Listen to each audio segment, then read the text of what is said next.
Ayan, so grow up, putting away childish things. Ayan, sabi nga po, no, ayan yung magsimula ako sa word na ito. Marami ang nagsasabi na masarap maging bata.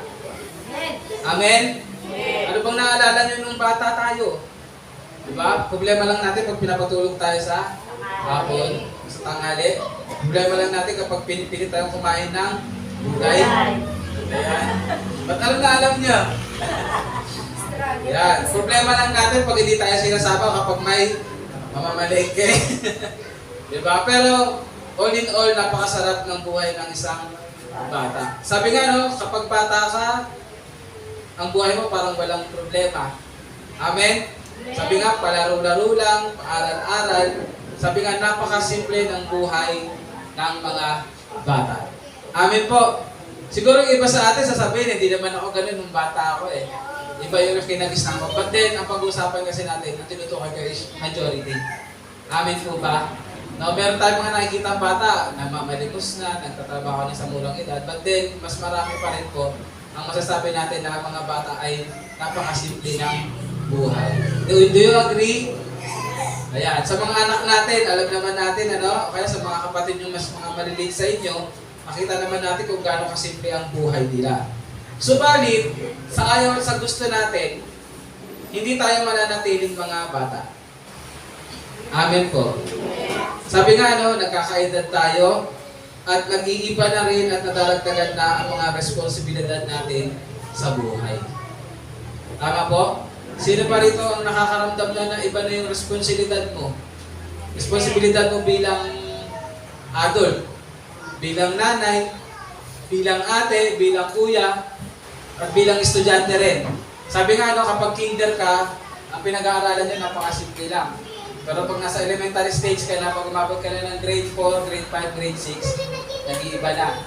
Iba na rin ang mga tinuturo sa atin. Amen po. So, hindi tayo nananatiling mga bata. At isa rin po sa kalagayan na dapat natin tingnan ay dapat hindi rin tayo nananatiling ugaling bata. Amen. Kasi meron tayong mga nakikita sa sarili natin at sa iba rin na masasabi natin ng mga tinatawag na childish ways. Amen. Mamaya pag-uusapan natin. Sabi nga, no, ganito rin sa ating spiritual na pamumuhay. Bilang mga Kristiyano, we need to grow up. We need na dapat ma-achieve natin yung tinatawag na process ng maturity.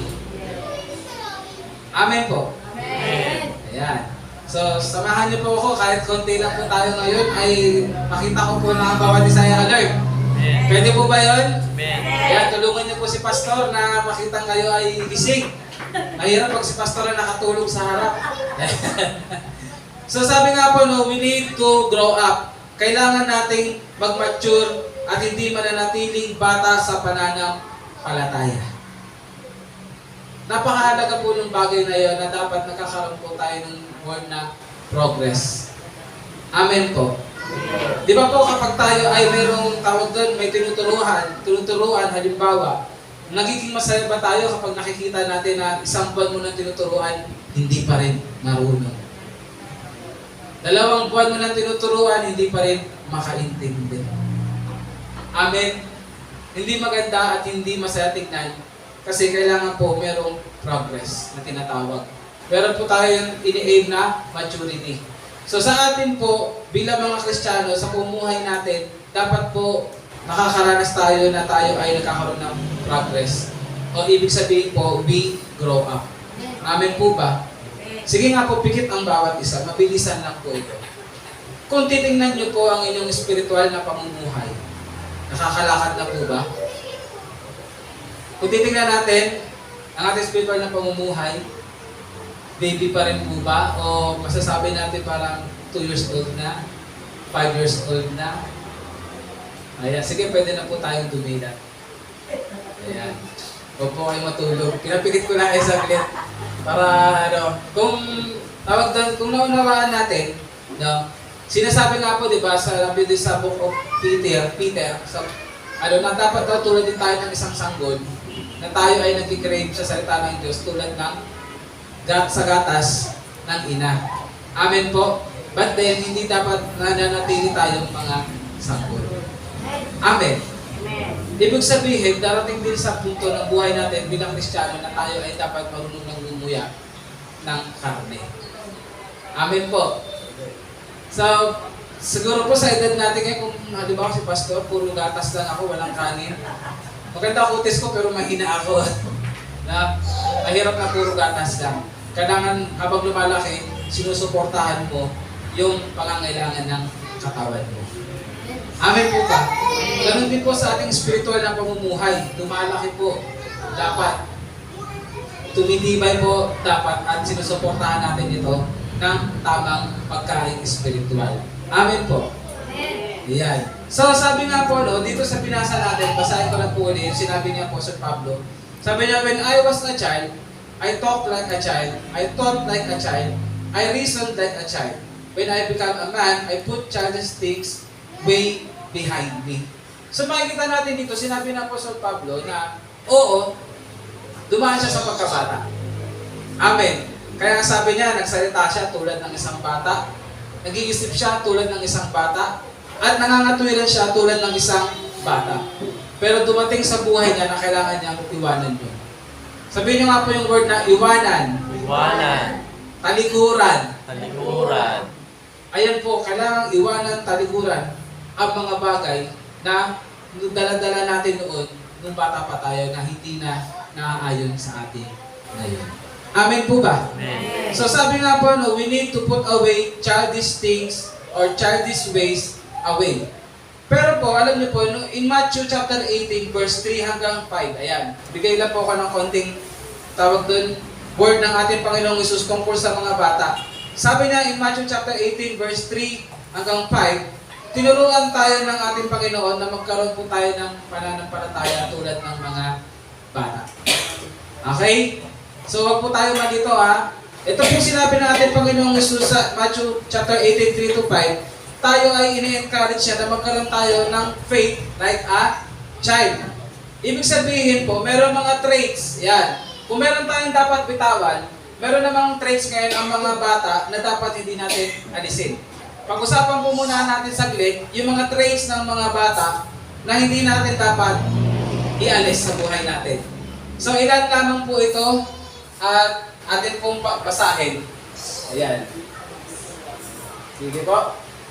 Ayan. Traits of a child we should never put away. Una po, ang mga bata po ay napaka-dependent nila. Totoo po ba yun? Yes. Ang mga bata, kaya nilang kumilos ng sarili nila, pero yung dependency nila, nakatawag doon, naaayon yun sa, kasi delikado ang kalagayan nila. Kaya napaka-dependent nila sa matatanda. Amin po ba? So bilang mga anak ng Lord, we should be always dependent to God. Tulad ng mga bata, kailangan lagi natin sinasabi, Panginoon, kailangan kita. Panginoon, gusto ko sa piling mo. Panginoon, lahat ng gagawin ko, gusto ko, pinapangunahan mo ako. Di ba mga anak natin gano'n? Nagsabi ba ang anak nyo na gusto kong pumunta ng SM mag-isa? Meron ba? Di ba hindi? Ang gusto nga, lagi kasama tayo. Pupunta nga lang sa CR, sasabihin, sumama mo ako. Di ba? Bakit? Kasi parang natatakot sila. No? Kumbaga, at ease sila na nararanasan nila na kasama nila tayo. So dapat tayo mga matatanda, tayo mga anak ng Diyos, ganun din bilang Kristiyano, we are dependent sa ating Diyos. Amen po ba? Amen. Ayan yung isang trait ng mga bata na hindi dapat natin inaalis.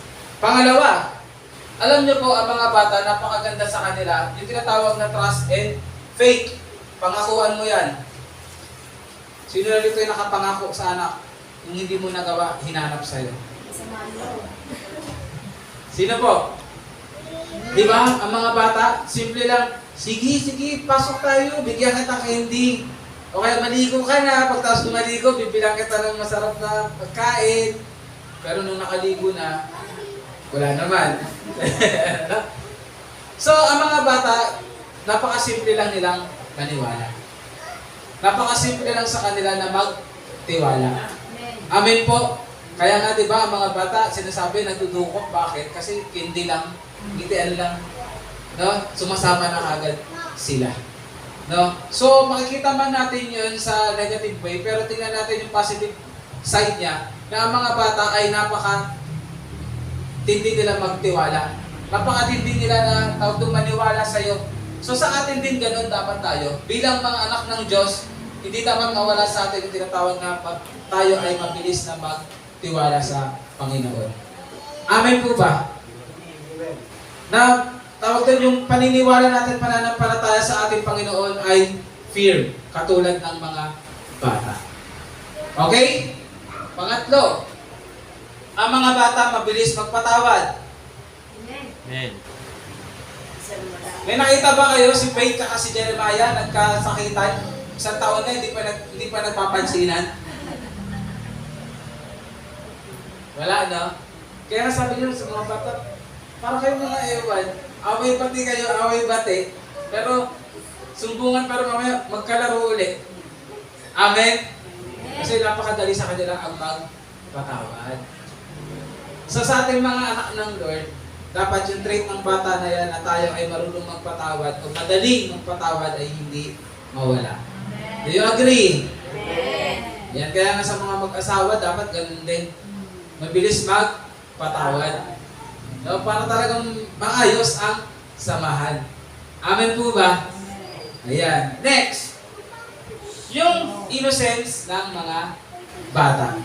Ayan. Alam niyo po yung tinatawag na innocence? Yung talagang tawag doon, ang lahat ay pinagkakatiwala nila, no, sa atin. No, kapag meron sila hindi alam, nagtatanong sila sa atin. Amen? Naranasan niyo na ba yun? Tanungin kayo? No, kakaibang tanong. Ano yun na? Kahit di mo alam, tinatanong. Totoo ba yung dinosaur? Ayan, ano? Bakit ba ganyan? Mas mahirap matanong yung paano ko nagawa? Ayan, ano? Hindi mo alam, no? Pero sa innocence sila, napaka-pure. Amen po ba? No, dapat ganun din tayo. No, hindi natin yung parang sa sarili nating kaalaman, sa sarili nating kakayahan, inaalam natin ang mga bagay. Kundi talagang out of innocence, parang innocence tayo na, Lord, ano po ang gusto mo? Lord, ano po ang ibig sabihin dito? Amen po. Kaya nga din po, di ba po ba si Adan at si Eva, sila ay nagkasala? Bakit? Kasi yung innocent na tawag na yun sa inosente nila na kalagayan, imbis na lumapit sila sa Panginoon, anong ginawa nila? Nalangan sila sa sarili nila pag-unawa. Amen po ba? Kaya nga si Eva, nalaglag siya sa temptation, no? Sa temptation ng ahas ni Satan, kasi sinabi niya, tinignan niya yung prutas. Sabi niya, ang ganda sa paningin, mukhang masarap kainin. Amen? So, hindi po dapat ganun. Dapat kumukonsulta agad tayo sa ating Diyos. Amen? The next, ang mga bata, naniniwala ba kayo dyan na mabilis sila magpakumbaba? Mabilis sila na yung merong humbleness sila. Amen. So, tulad ng mga bata, kailangan ganun din tayo sa harapan ng ating Diyos.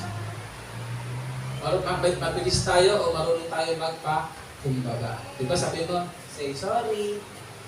Ano sabihin nila? Sorry po. Say thank you. Thank you po. Pag malalaki na, say sorry. Mali mo eh.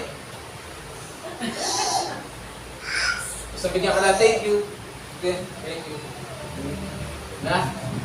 So, dapat, tulad ng mga bata, marunong tayo magpakumbaba. Amen. Amen po ba? Amen. Kaya nga tinuturuan tayo kahit hindi ko yung may kasalanan. Ikaw na yung mag-exert ng effort para magpakumbaba. For the sake lang na magkaayos. Magkaroon ng kapayapaan. Amen po ba? So, sa mga traits na yan, napakasarap maging bata. No? Next, meron pa ba ito, Ruth? Ayan, wala na. So, ayun po yung mga traits ng mga bata na hindi dapat natin inaalis. Okay, malinaw po yun? Amen. So, papasok naman po tayo ngayon sa tinatawag ng mga traits ng mga bata na hindi na dapat natin ginagawa. At hinati po ito ni Apostle Pablo sa 3. Ayan. Ang una po ay we should not talk like a child. Next, we should not think like a child. And we should not reason like a child. So, tatlong bagay. So, pag-usapan po natin isa-isa. So, sabi nga dyan, nakalagay, talk like a child. Paano ba dapat tayo na i-put away na natin yung childish things na talking like a child? Okay. Number 1, yung tinatawag po na pagiging, ano daw po yan? Basahin natin kahit medyo maliit. Immature. Immature. Next. Ano daw po? Lack of wisdom and experience. And pangatlo, limited understanding. Isa-isahin natin. Kapag ang isang bata, nagsalita yan, minsan maririnig mo lang parang immature. Pag sinabi natin immature, hindi niya nauunawaan yung sinasabi niya. Amen po ba? Amen. Amen. So bakit kaya minsan may mga matatanda kapag nagsalita ay parang immature? Kahit alam niya yung ginagawa niya, pilit niyang pinapaalam na hindi niya nauunawaan. Amen po. So, bilang matatanda na, especially bilang tayo ay mga anak ng Lord, we should talk na hindi tayo tunog immature. Na hindi tayo nagsasalita na para tayong walang wisdom. Na parang wala kang, ano daw po? Basahin natin, malakas, 1, 2, 3. Experience. Amen po. Sabi nga po dyan, huwag ka magsalita tulad ng bata na para kang limitado ang iyong pag-unawa. Mga kapatid, sa tingin nyo, kapag nakakausap ka ng isang grown-up na ganyan magsalita tulad ng bata, maganda ba? Makakita ka ng isang Kristiyano kapag nagsalita, ganyan magsalita. Masaya ba? Sa sarili mo, tingnan mo ngayon kung ganyan ka magsalita, maganda ba? Na para kang immature. Hindi ko na nga kailangan itong i-elaborate kung ano mga example kasi alam na natin yan. Alam mong mali pag nangatulirang ka pa. No? Talagang ginajustify mo pa. No? Alam mong mali, sinuong mo na parang wala kang wisdom. Wala kang experience. Alam mong hindi mo dapat ginawa, kaya nung tinanong ka bakit mo ginawa, parang hindi mo alam yung salita ng Lord. Parang hindi mo alam o hindi mo naranasan, wala kang experience sa anong ginawa ng Lord sa'yo. Amen po ba? Amen? Amen. Ayan. Napakahalaga po na we should not talk like a child. So next, what we should do? Ayan. Hindi po. Niligay ko talaga dyan eh. Lalabas po yan. Bilang po tayo tatlo. 1, 2, 3. Ayan. Maligali po. What we should do? Una, we should, ano daw po? Talk with wisdom. Ayan, sabi nga po, sige, ilagay ko po yung nilagay ko dito. Sabi nga po, na natutuwa tayo sa mga bata kapag nagsasalita sila o nagsasabi sila ng kung ano-ano minsan. Amen po? Nasabi, parang matanda ito magsalita.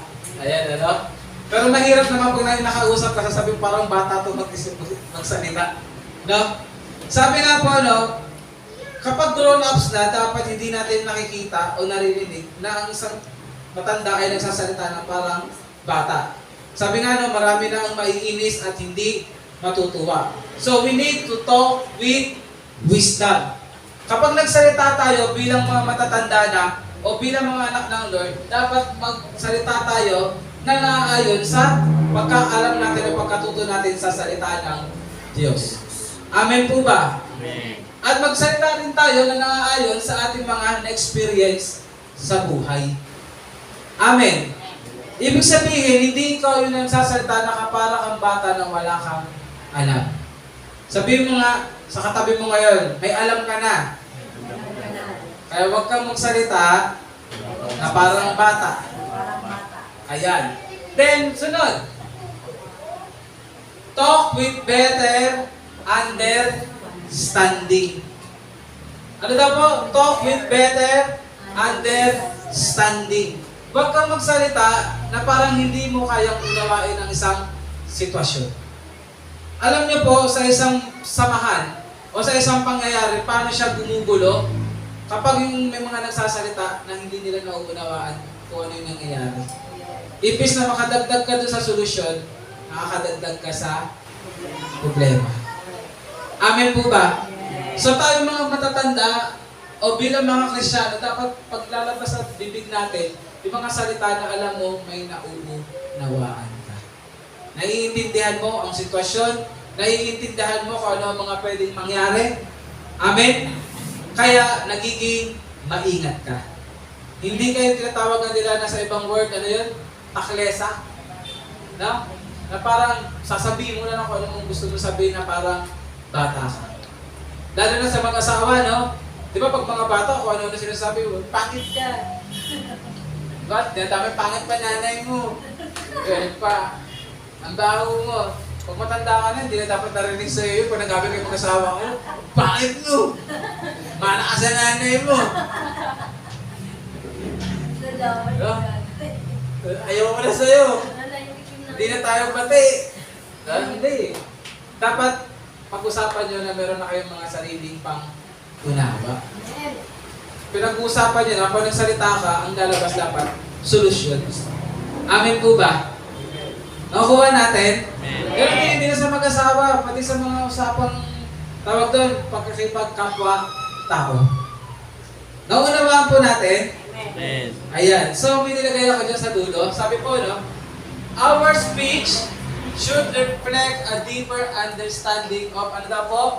God's truth. Ibig sabihin sa salita ng Diyos. Lalo po tayo mga Kristiyano. Hindi tayo basta-basta nagsasalita, no? Na binabase lang natin sa kung anong pagkaunawa natin. Kundi mas malamang na po sa atin ngayon dapat na kapag nagsalita tayo, nakadepende ito kung ano ang itinuturo sa atin ng salita ng Diyos. Amen. Amen. And how we relate it in our situation. Napakalinaw po niya na dapat sa pagsasalita natin, hindi tayo dapat immature, hindi tayo dapat may lack of wisdom and experience or limited understanding. Kailangan po merong wisdom and better understanding of God's truth. Do you agree? Yes. Ganun din po, kahit sabihin natin sa personal life natin, sa pakikipagkapwa ng tao natin, sa iba, sa mga sitwasyon, sa trabaho, sa kapwa mo, sa mga kaibigan mo, sa pamilya mo, dapat hindi ka magsalita tulad ng bata. Amen po. Malinaw po ba yan? Yes. Naalala niyo po ba kung anong problema ng mga taga-Korinto? Bakit ito tinuro ni Pablo? Kasi nga, kulang sila ng pag-ibig. Amen po. At para silang mga bata magsalita. Marami silang mga gifts, mayaman sila sa gifts, mayaman sila sa iba't ibang mga talento. Pero pagdating na po sa communication nila, sa isa't isa para silang mga bata. Kaya pinasok ni Pablo yung verse na to, na before, he talked like a child. Pero ngayon, when he became a man, tinalikuran niya na ang pagsasalita tulad ng bata. So nakuha na po natin kung ano ibig sabihin ng talk like a child. Yes. So wala na sa ating mga magsasalita na parang mga bata. Amen? Amen. Malinaw po ba yun? Amen. So, pangalawa, yung tinatawag na think like a child. Now, sino po dito nung bata mahilig kayo mangarap? Sino yung nangangarap kayo maraming chocolate? Nangangarap kayo ng malaking bahay? Ito matindi, may nangarap ba rito na sana iba yung magulang ko mayaman? Para marami akong laruan? Hindi naman sa ayaw mo sa magulang mo. Hindi naman sa ayaw mo sa magulang mo. Kaso nga lang inisip mo lang kasi siyempre pag bata, ang sarap, di ba? Pag nakakain mo yung bacon, yung hotdog. Pero pag gising mo kasi, ang ulam, iba. Diba kaya nung bata, dumating din naman talaga na nangangarap ka. Kasi sakit sa mga patalastas, sa palabas, pag nakikita mo na naalmusan sila, ang sarap. Diba? May yaman, no? Sabihin nyo rin, may kotse, may... Diba kahit bata nag-iisip ng ganyan, nangangarap ng ganyan. Amen? So sabi dyan, think like a child, ganun mag-isip ang mga bata eh. Sige po, Ate Ruth. Una, ang mga bata, pag nag-iisip sila, yung tinatawag na, ano po? Unorganized. Hindi maayos. Paano nyo malalaman nyo na unorganized sila? Subukan nyo, palutuin mo sila ng sa isip nila ng adobo. Ayan. Sa tanongin yung mga bata, ano kaya yung sangkap ng adobo? Ano kaya mga sasabihin nila? Karne. Kung ano-ano yan. Sasabihin yung ano dapat unahin. Ayan. Di ba sa buhay nila, kaya nga dapat silang gabayan ang mga bata. Kasi ang isipan nila ay hindi pa organized. Amen po ba? Amen. Pangalawa, ang mga bata pa nag-isip na realistic. Amen po. Kaya gusto nilang maging superhero. Ayan. Yung sinabi ko kanina, na ang dami nilang mga iniisip na gusto. No? Pag sinabi mo sa kanilang walang pera, mahal yan, pero sa kanila, hindi, kaya mo yan. Not realistic. Hindi lang na maunawaan pag sinabi mong 20 pesos ng pera mo. Para sa kanila yung 20 pesos mo, 20,000 yun. Kasi gusto nilang mabili yun. No? So, pag nag-isip ang mga bata na realistic. Pangatlo, somehow self-centered. Ang mga bata puro makakapagpasaya sa kanila, yung gusto nila, yung nais lang nila. Amen po ba? So, paano yun ngayon? Kapag tayo mga Kristiyano, ganito pa rin ba tayo mag-isip? And organized pa rin ba tayo? Ayan. Kapag nag-iisip ka ba, not realistic pa rin? Di ba, sinasabi mo, gusto ko lumago sa bilang Kristiyano ko. Pero iniisip mo lang, wala ka namang ginagawang hakbang. So nag-iisip ka ng not realistic. Amen po ba? Gusto ko makatapos. Hindi ka naman nag-aaral. Nangangarap ka na nangangarap. Gusto ko may marating. Amen po.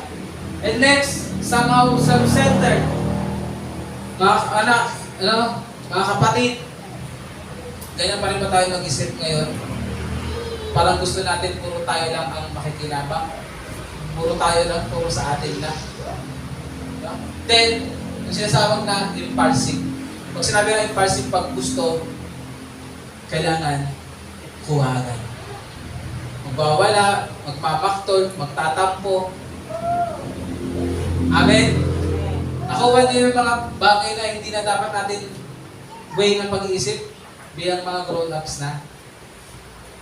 Nakuha ba natin? Amen. So, what we should do? Una po, mga kapatid, let us organize things from ano daw po? Less priority to top priority. Kaya po, sa isang Kristiyano, hindi dumarating ang paglago kasi nauuna ang less priority. Ano po priority natin? Ano po? 1, 2, 3. Lord. Si Lord. We should organize things from less priority to top priority. Mga kapatid, kung gusto mong maging maayos ang buhay mo, mag-isip ka ng tama. Amen po. Amen. Kailangan organize ang lahat. Bilang Kristiyano, organize dapat. Una ang Panginoon. Amen. Amen. Huwag mong gagawin pangalawa ang Panginoon. Unahin mo siya. Alam naman natin ang mga pangako niya sa atin. Amen po ba? Amen. At kapag siya ang inuna mo, siya ang bahala mag-ayos ng buhay mo. Siya ang bahalang magsaayos ng lahat dahil planado na ang lahat. Pero kapag hindi mo siya inuuna, plano mo yung ginagawa mo at sisiguraduhin ko sa'yo, palpak ang plano. Amen po. Amen. Yung iniisip mong organisado sa sarili mo, hindi organisado. Pero if you organize things na inuna mo ang Panginoon, kapatid, palakpakan mo ang sarili mo, nasa ayos lang. Amen po. Malinaw po ba yun? So huwag kang mag-isip tulad ng isang bata, ha? Na hindi ka marunong mag-organize, hindi mo alam na si Lord ang dapat una. Inuuna mo yung ibang bagay, si Lord hindi. Kamusta ang buhay mo ngayon? Kasi iiyak ka, nahihirapan ka, 20 ka pa lang, itsura mo mukhang 50 na. Amen? Kasi hindi maayos eh. Hindi ka makangiti, ngiti mo aso. Totoo, di ba? Masakit pakinggan, pero pag hindi mo inuna ang Lord, yun ang mararanasan mo kasi hindi organized ka. Pangalawa, not realistic. Huwag ka mag-iisip na lalago ka nang wala kang plano, na wala kang goal, at hindi mo sinasaayos. Hindi ka nag-aak. Kaya nga, para maging realistic yung iniisip mo, yung plano mo, ano man yan, sa career mo, sa buhay kristyano mo, sa relationship mo sa Lord. Ano daw, para maging realistic, ano? Set goals. Bakit una yung goals?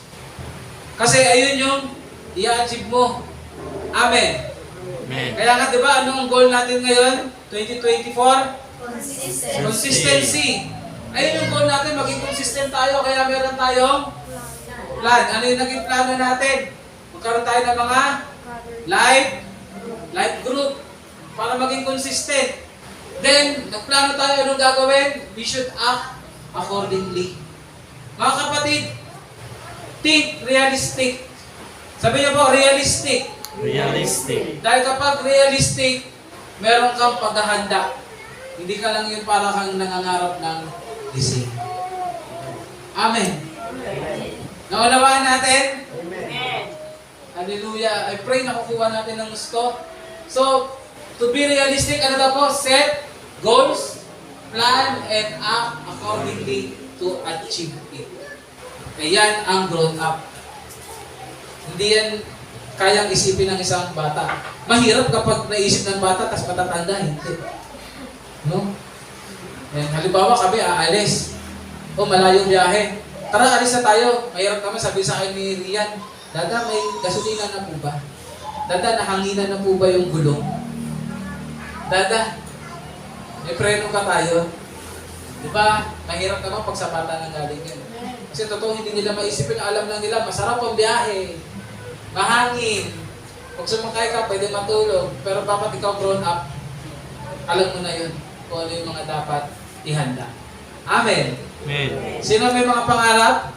Amen. Pangarap sa relationship sa Panginoon na lumago? Amen. Pangarap na maabot ang pangarap?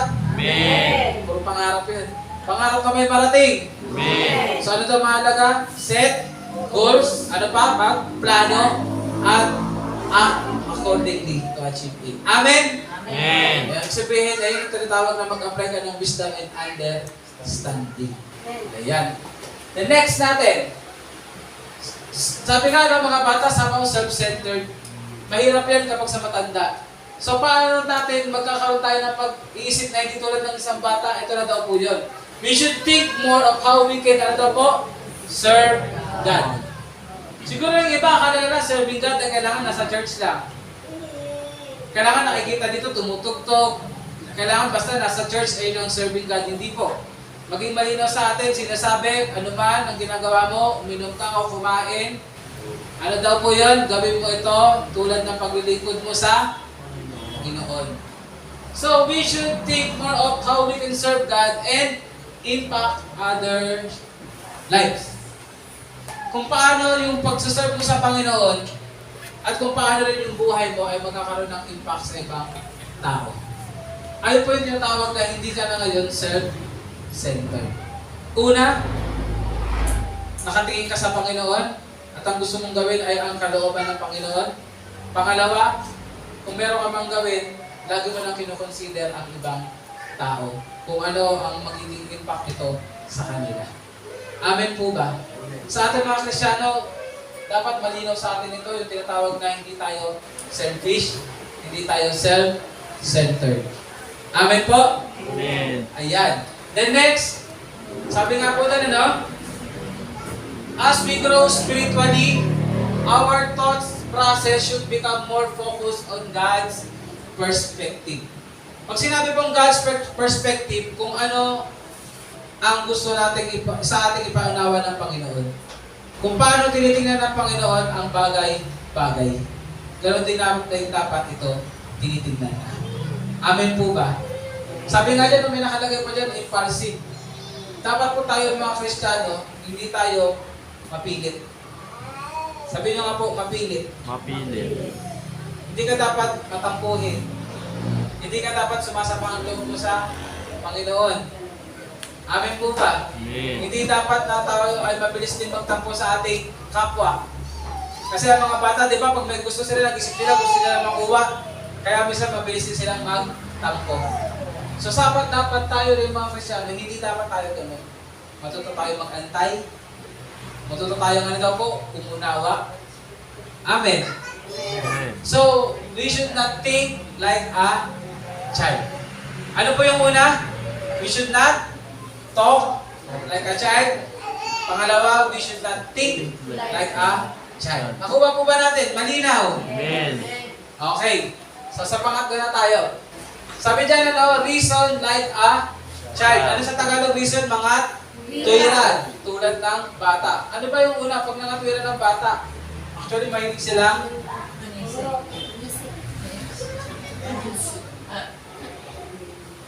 totoo ba yan? Kasi si ano eh. Yeah. Pag na-reason, mga bata mahilig talaga sila manise. Kasi ayaw nila mapalo eh. Ayaw nila mapagalitan. Next, kapag nag-reason ng mga bata o ano man driven by emotion. Kaya ng mga bata, di ba, pagagalitan mo pa lang, ano nang ginagawa nila? Umiiyak na! No? Umiiyak na! Dadaling ka nila kasi akala nila nadadaan ka nila sa pag-iyak. Amen? Sino ba rin yung ganun? Ayan. Next! Ang mga bata pa nag-reason sila, napaka-poor ng kanilang judgment. Ayan. Minsan pag nag-reason sila, wala talaga sa, ang tawag yan, wala sa hulog.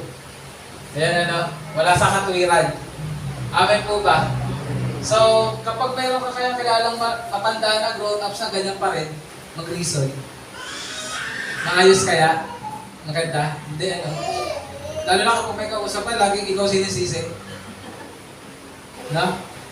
Pati yung buhay nangyari sa buhay niya, sa sarili niya, isinisi niya pa sa gobyerno. No? Sinisi niya pa sa iba. No? Tapos, napakaiyakin. No? Iyak na ng iyak, pero hindi naman na sasabi ko ano yung damdamin niya talaga, kung ano yung naunawaan niya. Then, yung pagkaunawa niya sa isang bagay, sa pangyayari, napakahirap. Amen po, mahirap. So, what we should do? Una po, mga kapatid, lagi tayo tinuturuan na we should take full responsibility in our actions. Maging sa mga kasalanan na gawa natin. So, hindi katatanungin ng Panginoon kung sino ang nagkasala. Ang tatanungin ng Panginoon sa iyo, bakit mo ginawa. Amen. Makita natin, naunawaan natin, take full responsibility. Huwag kong ituro sa iba. Amen. Alam mo, paano ka mag-take full responsibility rin sa action mo? Bilang Kristiyano, matuto kang kumbaga. Sa harapan ng Lord, matuto kang humingi ng ano daw po? Tawad. Matuto kang aminin kung ano yung nagawa mong mali. Amen. Amen. At matuto kang tayuan na hindi mo na uulitin. Amen po ba? Amen. So huwag kang katulad ng bata, puro ng turo. Pag may hanger ka, doon ka nga amen. Kung may sinturon ka. Next. Set aside, ano daw po, emotions and embrace the truth. Sabi nga, minsan driven by emotion. Kapag matanda ka na, mahirap yan pag driven by emotion ka. Pag galit ka, wala ka nang pinapakinggan. Pag nagtatampo ka, wala ka nang pinapakinggan. Amen po ba? Minsan sa sarili mo, pag down na down ka, iniisip mo kawawa ka, wala ka na rin pinapakinggan. Hindi po. You need to set aside emotions kapag ikaw ay nangangatwiran. Kailangan mong embrace ang truth, ang mga katotohanan sa buhay. Amen. Alam ko po, marami mga katotohanan sa buhay na alam natin, but then minsan pinapalagpas natin kasi mas pinapahalagahan natin yung ano daw po? Emotion. Ayoko kasi nasaktan ako eh. Hindi ako magpapakumbaba kasi matindi yung ginawa sa akin. But then, sabi nga huwag kang magpadala sa emosyon mo. Kailangan isipin mo kung ano yung nararapat. Mga tuwirang ka ng ayon sa dapat. Amen po. Amen. Unawaan po ba natin? Nakukuha natin? Amen. Kaya yan. Laban lang. Ayan. Next. Sabi nga po doon, poor judgment. Bakit ang mga bata may poor judgment sila? Kasi ang totoo, hindi nila lubos na nauunawaan. But then sa ating mga grown-ups, lalo na bilang Kristiyano, kailangan ma-develop sa atin yung tinatawag na ano daw po? Discernment. Ano ba yung discernment? Yung kaya mong maunawaan, kaya mong makita beyond doon sa nakikita mo lang. Amen? Ibig sabihin, kung merong halimbawa may problema, hindi ka bumabasa doon sa nakikita mo lang. Amen? Dapat pinapakinggan mo ang ano daw, magkabilang panig. Amen? E paano kung tinatago? Doon, kailangan mo ang discernment mula sa banal na Espiritu Santo. Amen?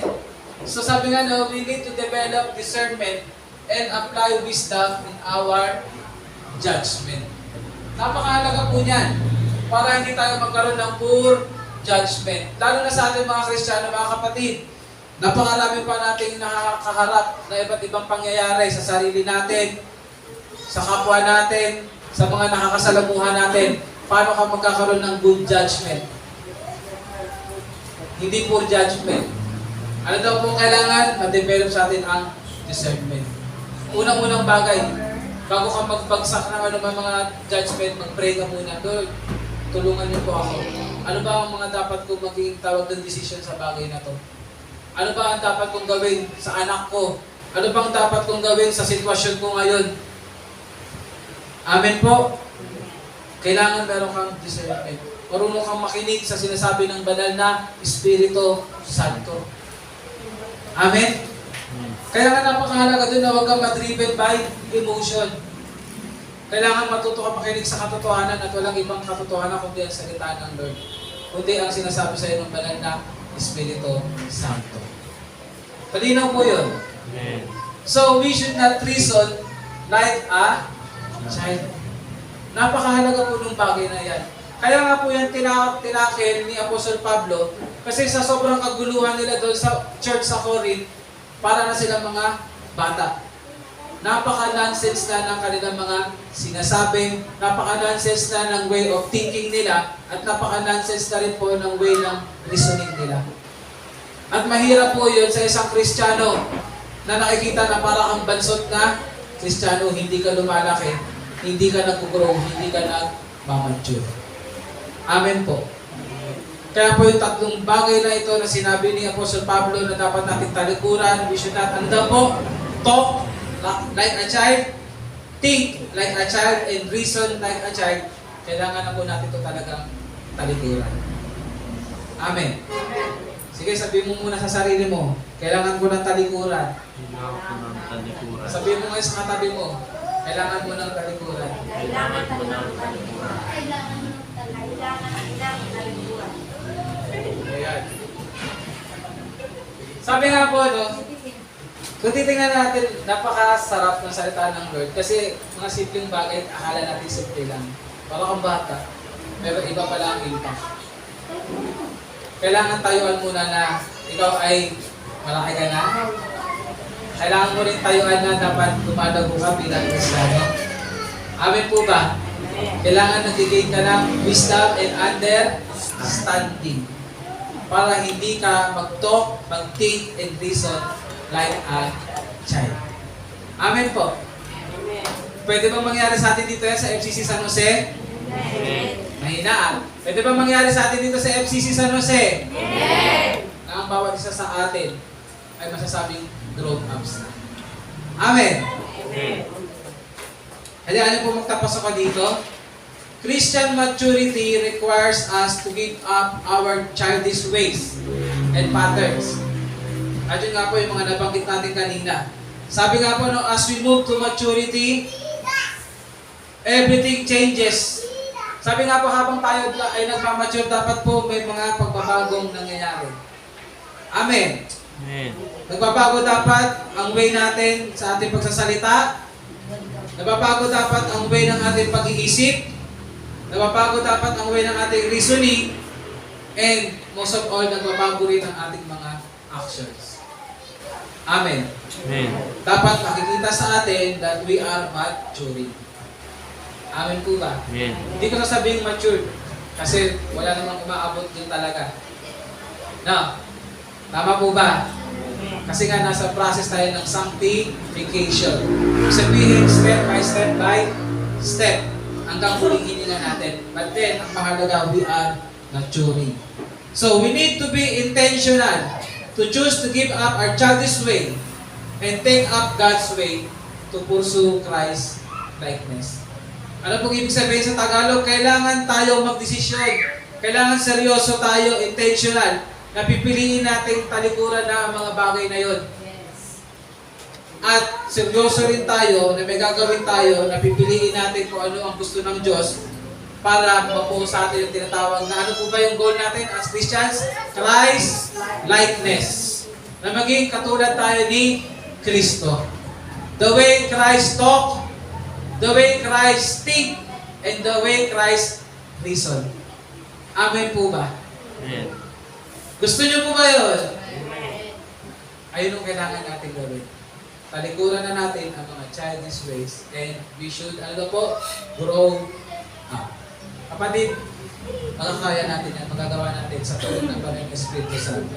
At wala pong ibang way para tayo lumago, kundi tayo ay mag-grow up, mag-mature. Amen. Amen. I pray na nakuha natin ang mensahe ng Panginoon sa umagang ito at may sagawa natin.